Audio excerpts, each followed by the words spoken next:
দাদু বাবা কিভাবে বাঁচে এখন, আমার মার চেহারাটা দেখেন কিভাবে বাঁচে। আমরা ভাই বোনেরা কিভাবে বুঝ দেই যে আমার ভাই লেখাপড়া করছিল জীবন দেওয়ার জন্য। সে ছোট ভাই আমার একটা দাবি, আন্দোলন কলেজে কিন্তু হতেই পারে, কারণ তারা ছাত্র, তারা দাবি একটা করছে। এত কষ্ট করে আমার ভাই লেখাপড়া করলো, সে মনে করেন ক্লাস 5-এ বৃত্তি পাইছে, সে হচ্ছে 8-এ বৃত্তি পাইছে, SSC-তে পাইছে, আবার ইন্টারেও পাইছে।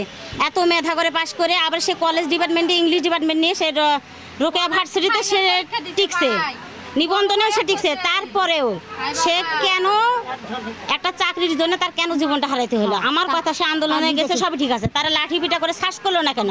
রাবার বুলেট ছিল না কেন? বুলেট ছুঁড়ে তাকে কেন মারা হলো?